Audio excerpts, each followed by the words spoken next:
going crazy. Game. Blouses. Gallon chuck. Disaster. Spaghetti. Disaster. Well, I mean, I'm no doctor. We now join America's most popular show, already in progress. Everybody loves Luke and Sean, you guys are the greatest duo.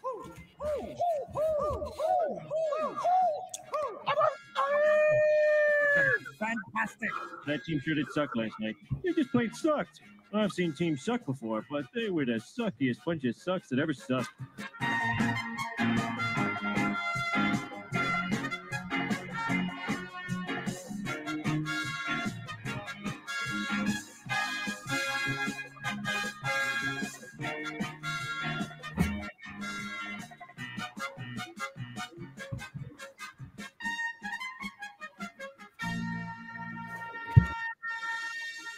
The post-game.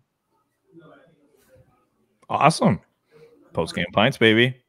You ready to go, Mitchie? Yeah, Sean, born ready to go. Welcome to another edition of the Post-Game Pints podcast. Apparently, we are at episode 106. I lost count at around episode 11. But someone told me it was 100. So when we got to 100, I was good, and then I lost count after that. Yeah, I mean, I don't know. I'll just take Dave trying to do his word for it. And we're brought to you by LaBrosse Brewery and Cunningham's Pub. And Sean, I don't know where you got that beer that you're drinking, but I am very jealous. I got it at LaBrosse 133. LaBrosse in Point Claire. Went out and made sure that I picked up my Trent to Dewey Entertainment beer. And it goes down nice and smooth. And had to give a shout out to Dave. And yeah, I've got a couple in my fridge. And I know you're jealous. You just have to go buy LaBrosse, which I know you will be going in a couple days from now. I sure hope I can make it by in a couple days. In fact, I might be bringing a very special guest to LaBrosse Brewery in Point Clara. So check them out. I'll tell you, you won't be disappointed. Campbell and I were actually in a charity hockey tournament last weekend, and one of the guys that runs LaBrosse, Alex, who's been on the podcast before when we were launching our beers, he was just handing out those different beers from LaBrosse after the games, and the guys were just pounding them back and really enjoying them. So thank you, Alex, and kind of pissed that I haven't been able to try Dave's beer, and you're having one right now on the podcast. Yep. Yeah, you sip away. You sip away. That's probably what Carey Price has to do now that he's injured again. But just chill?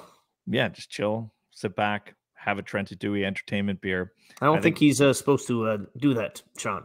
Well, I think he can have a beer. His season's over. He doesn't play until next year. What's the problem? Let's start. Rapid fire. Carey Price. He's injured again. Mitch, worst case scenario.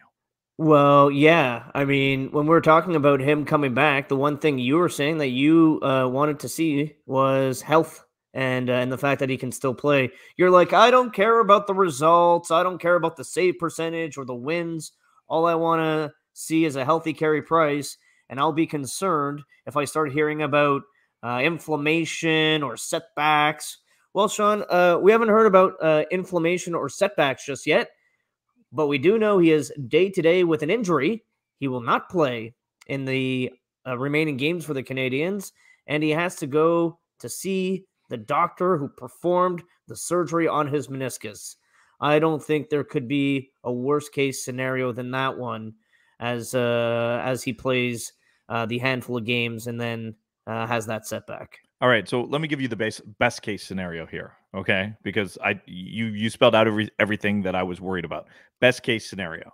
He played 4 games in 8 days. He played Friday, Tuesday, Thursday, Saturday, right? That's the 4 games that he played. And he wanted to test his body. Yep. So he wanted to test his body. He's like, I got to test it. I got to see if I can go day in, day out, day in, day out. That's why he played those 3 games in a row. Mm-hmm. That's fine. So he does that. He wakes up on Sunday and goes, ooh, it's a little sore. I want to be extra precautious, and I'm going to tell them, okay, because I have to be open. Just a little sore. They're like, okay, well, look, you're not going to play. It doesn't matter. We'll call up Caden Primo. It's cool. Don't worry about it. Hey, why don't you hop on the plane because we're going to New York anyways. So just jump on and check in with your doctor. No biggie. He's just going to tell you, and then he's going to come back and be like, everything's fine. It's all good. It was just extra precaution. Because think about it. He's been very cautious from the beginning. That's why he's only played 4 games this season. So maybe it's just that extra layer of caution that is coming in. And that's what has happened. Let's just go check in with the doctor. He's probably even feeling better today. I'm giving you best case scenario. Worst case scenario is red flag. He can't play 4 games in a row and his career is over. That's kind of where we're at. Yeah, and see, you know what, Sean? I'm somewhere in between because I'm not going to come on the podcast and declare Carey Price's career over, but I don't think they're just being extra cautious. These are professional athletes, and their bodies are fine-tuned machines. But when something is wrong, they know. So if Carey Price needs to go see the surgeon, it's because he knows something isn't right. It's not just a little bit of pain. Like, there is fatigue and there is soreness. Sean, you go to the gym and you do a bunch of bench press, you're going to wake up the next day and your chest is going to be sore if you haven't worked out for a long time. That's normal.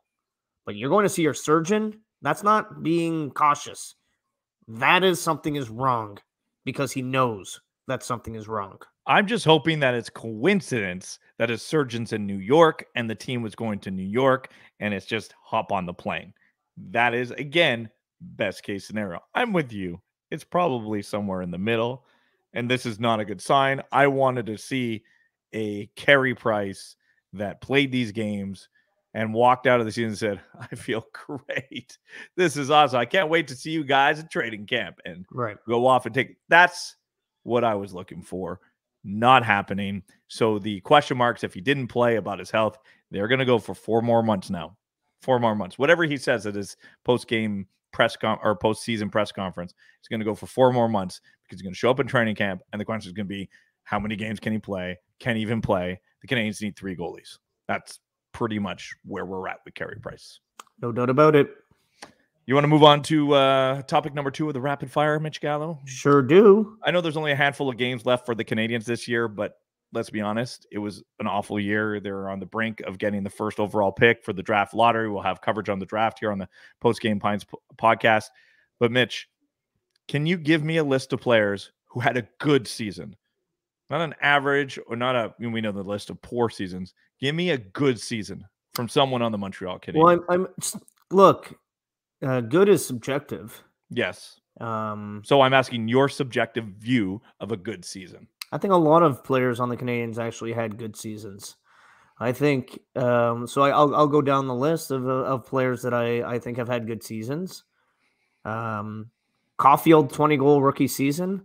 You know, it's not the Calder trophy, but it's the most goals by a rookie since Chris Higgins, and that's a long time ago. So I'd say that's a good season. It's not a great season. It's a good season. I think Nick Suzuki has had a good season. I think Rem Pitlick has had a good season, and he has exceeded expectations. I think Jake Evans has had a good season. I think Alex Romanov has had a good season, and I think Sam Montembeault has had a good season.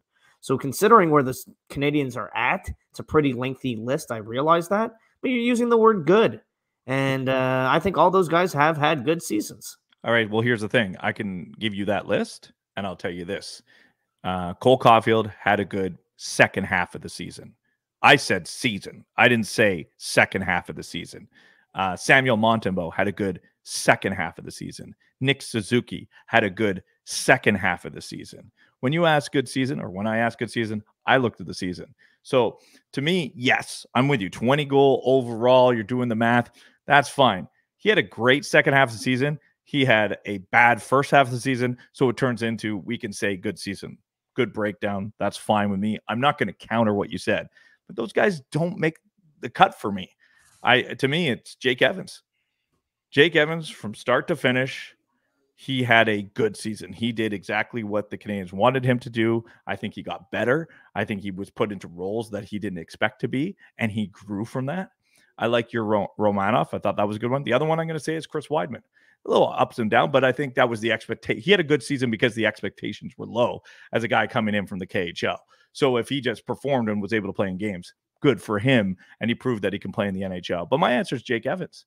Jake Evans, if we're talking start to finish, and I don't have to qualify it by saying, well, he was awful in the first, and then I thought Jake Evans from start to finish had a good season for the Canadiens. That's how I'm answering it. I'm okay with the way you answered it, but that's how I'm answering it, is Jake Evans. All right, next up. Guy Lafleur. It's a tough week for the Montreal Canadiens organization. And Mitch, we've spoken about it a couple times, you and I. We were both there when the Canadiens paid tribute against the Boston Bruins, working for TSN 690. And I know that you've had your own personal interactions with Guy Lafleur.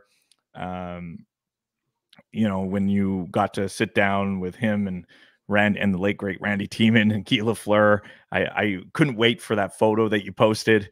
I told you right away. I was waiting. I went on social media because I was like, "Oh, Mitch is going to post that photo. He's going to," and I love that. I love that photo because it's perfect. You're just sitting back and listening, like I think all of us have, listening to all the old stories and all the old veterans. But for you, what did Guy Lafleur mean to you? Growing up in Montreal and knowing what he meant to the Canadiens organization. Well, I was always fascinated by hockey history and always intrigued by what happened in the past. And I used to collect the Rock'em Sock'em Don Cherry tapes, every single one. I had every one from 1 until I want to say he finished at 35 or something like that. Yeah, 8 was the best. I don't remember which one specifically was 8. That was the 94 Cup run. Okay, so this one was after, and it featured Don Cherry. So this must have been 96 or 97 because it was right before they closed the Forum.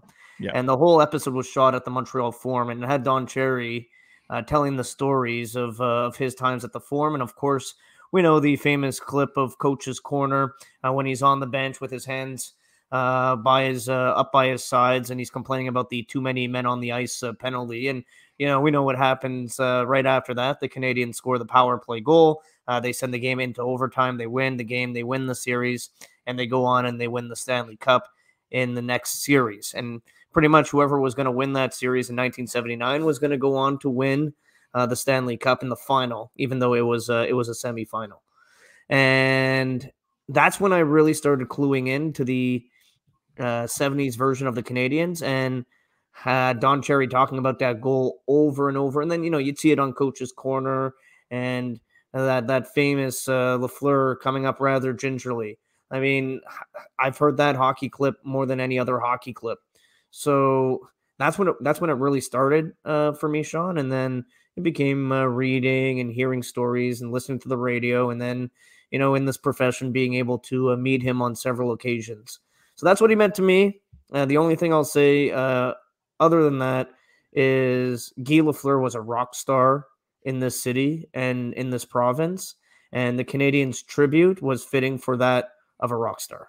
Yeah, I thought the tribute was outstanding. I give a lot of kudos to the fans in the building for creating that. I think the Canadiens did a great job, but I think the fans were outstanding, for that 10-minute plus ovation that they gave Guy Lafleur, and he wasn't even there, but they knew that he was there. Guy Lafleur, I didn't have a chance, like you go to his restaurant and meet him. I've spoken to him numerous times over the phone because, he was friends with Chris Nyland, and that's where my thoughts went right away. I went to his alumni that I've gotten to know and become friends with, Knuckles, Sergio, and, I think about the impact that he had in every one of his teammates, the stories that we were hearing over the last few days, and the ones that still to come. If you were a fourth line winger, you were the backup goalie. If you were the wily veteran and he was the rookie, or you were the rookie and he was just signing off and going on the sun into the sunset, he was your teammate. He was a rock star, yes, outside in the province of Quebec, but he was just one of the guys in the room. And he acted that way. He behaved like that. He didn't think he was bigger or better than anybody else. That truly comes through. But when he stepped out of that rink and he stepped into the fans, Mitch, he was bigger and he had more fanfare than anybody else. Knuckles used to tell me, and these aren't my stories to tell, but just they would go somewhere and he'd be shocked at, just how many people would just come to him, and he just accepted it, moved on, was gracious.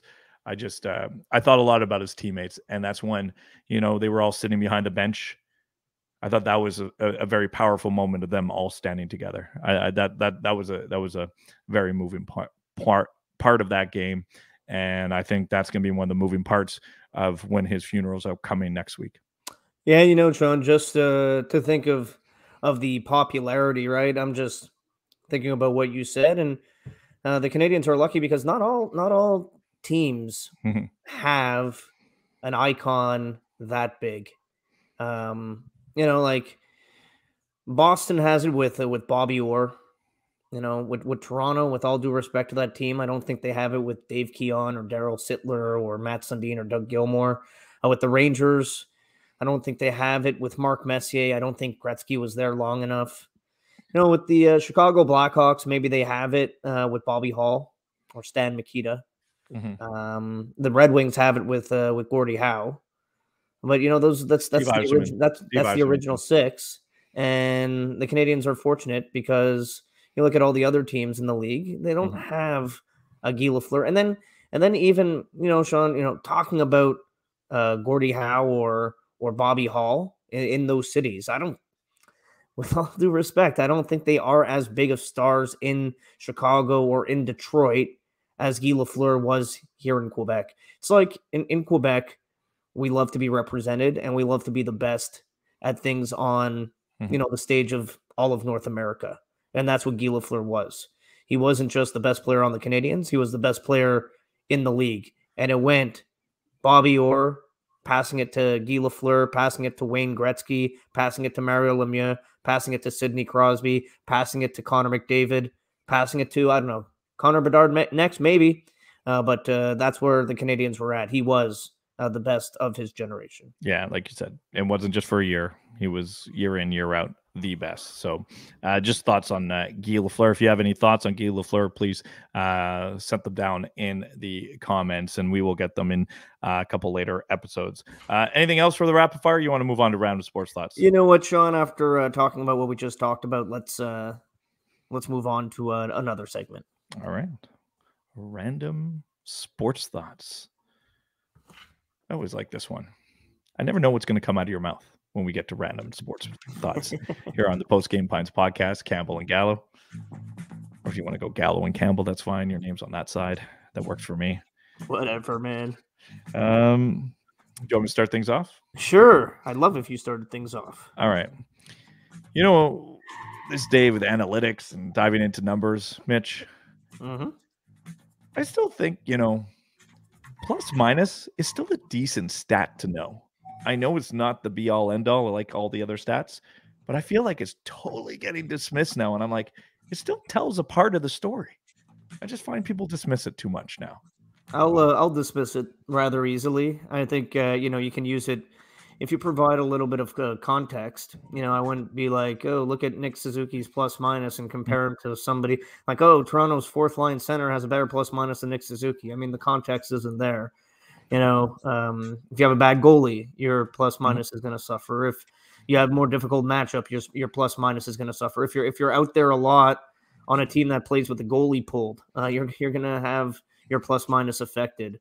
So if you want to look at it and say, okay, I'm taking a look at players on the Montreal Canadiens specifically and measuring them against each other vis-a-vis plus minus, maybe you can find a little bit of context there.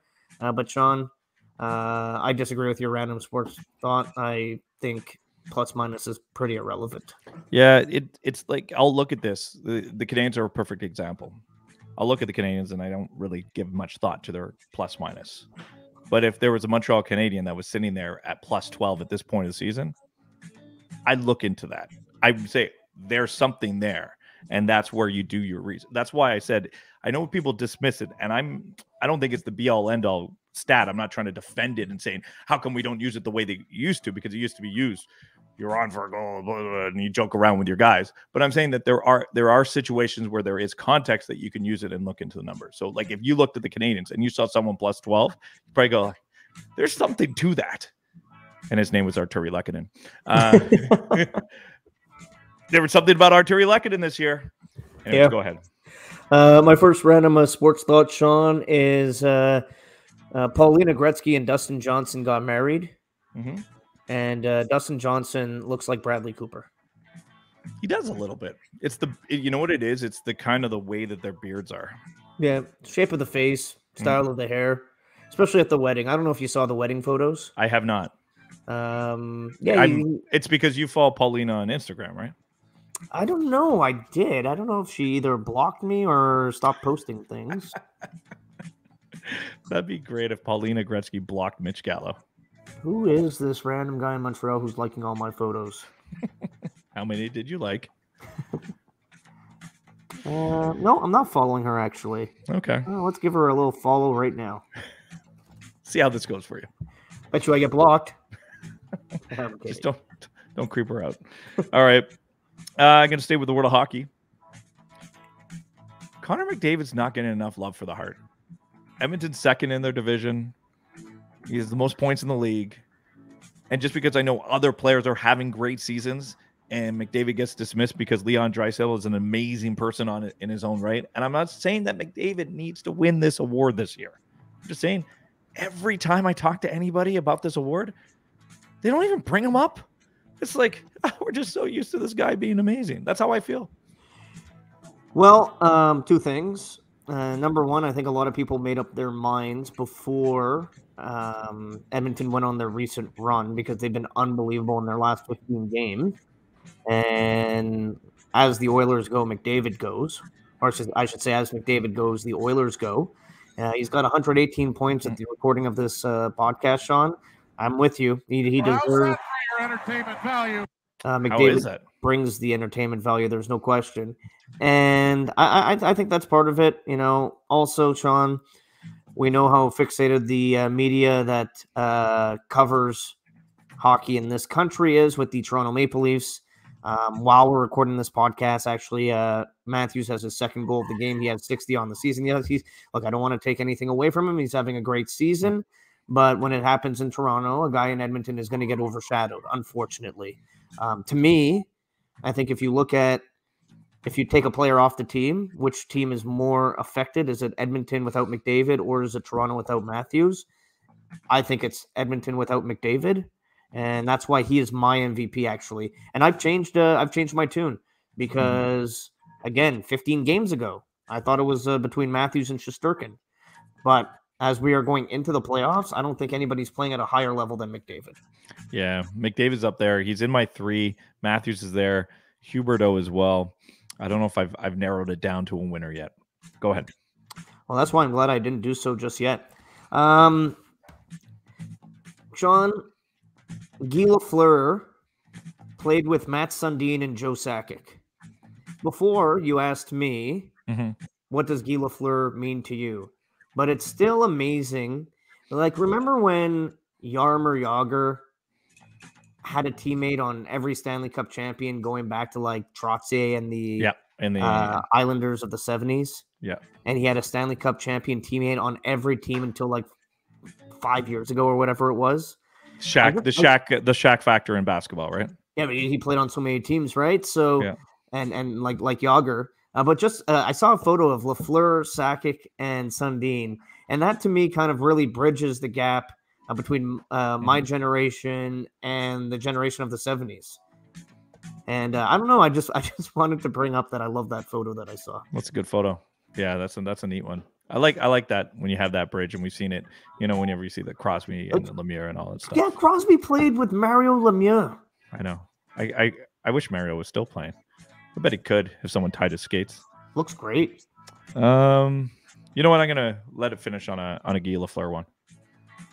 Oh yeah. Yeah, I'm gonna let it. My last one doesn't matter anyways. I'm good with that. All right. You want to do a pop quiz? Sure. Who will go first? You or I? Do you want to be angry at the end, or do you want to be the angry now? I want to be angry at the end. I'll go first. Okay. I wonder if this one is going to make you angry. No. Because maybe. I want to know how many you think you can get. Okay. All right. So Ryan Getzlaf, yes, has played his last NHL game. Yeah, his last home game, right? He's not playing on the road. Oh, he's not? Okay. No, Sorry, I so didn't he know. played his last home game. I but saw he that's played his home game.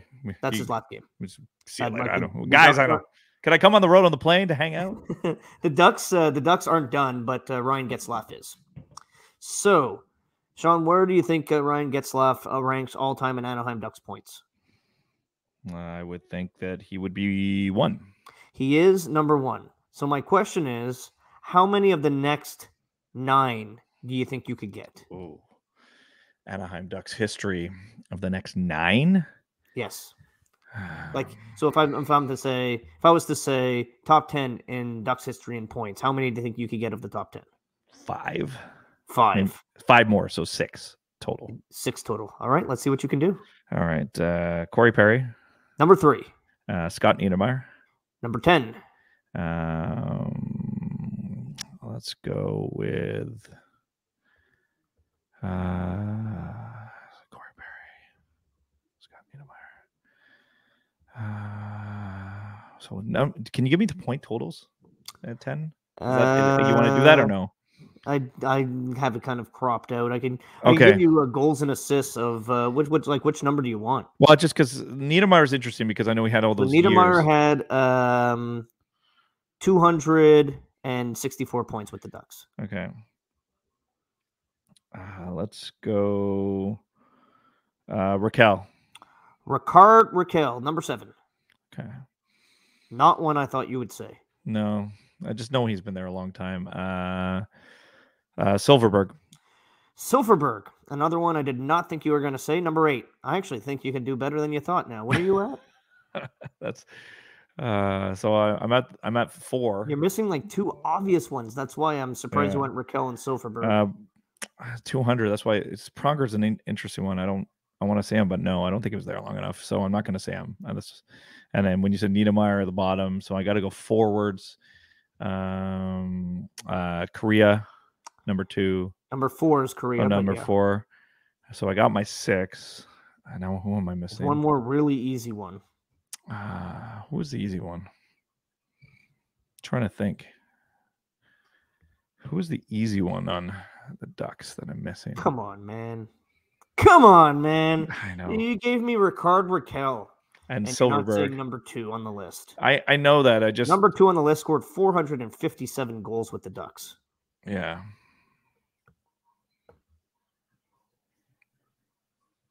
Trying to think. Would have been part of those teams. Why can't I think of him? Dave Trentadue is nailing answers here on my text message. Yeah. board. I'm supposed to call a friend on this Dave one. has No? number 9 and number 2, Number 9 and which 2. would mean you're only missing 2. Why don't you call Dave?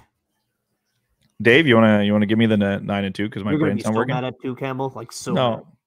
it's Hello, What's up, Dave. guys? Kind of screws up the that's fine. look of it, but I got. You want me to just say them or Yeah, well, what number 2, Dave? Timu Solane? Number Timo 2 is Solani. Timo Solani. Yes, Sean. Come on, Sorry. man. Your brain is fried. I blame the beer. Nice, Dave? love it.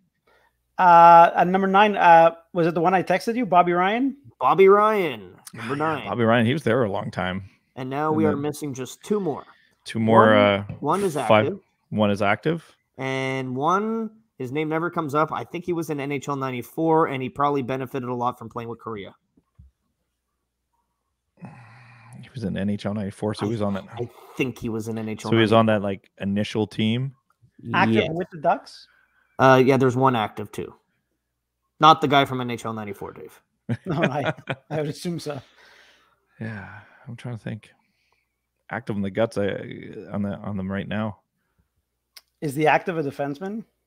The active is a defenseman. Oh, then it's a Fowler. Cam Fowler coming in at number 6. And the always forgotten about Anaheim Duck that was in NHL 94 and got lots of points because he played with Paul Kariya, Steve Ruchin. Wow. coming Yeah, in I at forgot that. number 5. Yeah, you know what? I feel like I should have got Steve Ruchin. Really? Yeah, I can't know believe you that got Silverberg guy. and Raquel. Raquel. and Raquel. Yeah. Fowler, if I thought about it, I would have had that. Oh man, my brain is off. All right, All I'll right. leave you at it. All right. Call me if you need me. All right, Mitch. I think I'm going to need because Yeah, Campbell says I'm going to get mad. Probably should have just kept Dave on the screen. Yeah. Okay. So here's the thing. Remember that round of sports thought I had about plus minus? Yep. Remember how much you said you don't care about it? Yep. All right. In the NHL's top 40 scorers right now, there are only 5 players that are minus. 35 are plus players. 5 players in the NHL's top 40 currently active players are minus players. Top 40, 5 players are minus. Yes. I can give you a couple clues. There are 2 teammates, and there's only 1 player on a playoff team. The 4 others. I was thinking about all the non-playoff. But I'm letting you know there's 1 player on a playoff team, and they're all significant minuses except one guy's -1. So that might be a little tougher. And he's a tough guy to grab out of all of this. He would be the hardest one, the -1 player. The other players I think you should be able to nail because 2 are teammates, non-playoff guys that get points. One's a big goal scorer, and 1 guy on a playoff team. I really don't know plus minus at all. I know. That's why I told you to be a little angry. Dave? I'll ask for Dave's help. Right one of the guys is one of my favorite. I never look at this. One of these guys is one of my favorite players. On a non-playoff team. I'm very bad at this as well. I have one guy in mind, Phil Kessel. It is not Phil Kessel. Top 40 scoring too. You have to realize these guys are the lowest. They're already at 76 points. They're like point a game players. They're all point a game players. I mean, they're on the brink. These are high scoring players. Jared McCann. I don't think he has point a game. I don't think he's up at 76. The lowest point total is 76. The highest is 92. Alex DeBrincat. Alex DeBrincat -12 at 77 points. Patrick Kane -18 at 92 points. That's number 1 and 3. Those are the 2 teammates. You're missing a goal scorer. That's on a non-playoff team. He had a career high in goals this year, and you're missing a playoff guy because I don't think you're going to get the -1 guy. The -1 guy is it's hard to explain him. West Coast team, winger, can play center, but had a couple big games. Seguin? Not Seguin. That's a good guess though. I like that Seguin guess. Is that a playoff team or not, though? Right. This team is in the playoffs. The one is on the playoffs. That's the one that drew it to me. It's kind of it goes Matt into. Duchene? No, not Matt Duchene. It drew me into the question when I saw this because he's a minus player on a good team, and then you think about all these players that are plus. You're like, well, maybe that's something to look into, right? Right. Heading into the playoffs. 2 Canadian teams here you're looking for. 2 Canadian teams. Kyle Connor. Kyle Connor -5, 89 points. That's a good goal scorer. Yeah, goals. There's your goal scorer. And a Canadian playoff team. A Canadian playoff team. I'm not even going to have you. It's the other one you're looking for is Timo Meier. I'm just going to tell you that is Timo Meier. It would have been tough to get the -1. The playoff team guy I think you can get. Minus player, 76 points. 76 Nylander? Wow. -12, William Nylander. See? With a little bit of clue, you got it there, Mitch. I'm going to pull it up. But only 5 players. That's kind of when I was getting into it because, of course, these offensive players score, and then you're on the ice a little bit more. But I find it. Oh, Dave. But Gallo, I find that it stands out more when you have 92 points and you're at -12 or -18, and then. Sure. And I know you're not on a good team because you're Patrick Kane, but it just goes to show how much you're on the ice, how much they use you, and it's situational, like you said. But when I see Nylander at -12, I'm like, they're going to want to watch where they put him out on the ice in the playoffs in certain situations. And I know he's not the greatest defensive guy, and he's there for his offense, but that's why I said that thing about plus minus. Still don't like the stat. And I know you didn't like the question, but you did pretty well. That's all the time we have on the Post Game Pints podcast. In fact, we've gone a little bit over. So who cares? Smash that subscribe button, click, listen, and comment. Now we want to hear from you. Thank you, LeBros. Thank you, Cunninghams. Thank you, Dave Trentadue. And thank you, Sean. Well, how's that for your entertainment value? They've done their job very, very well. None.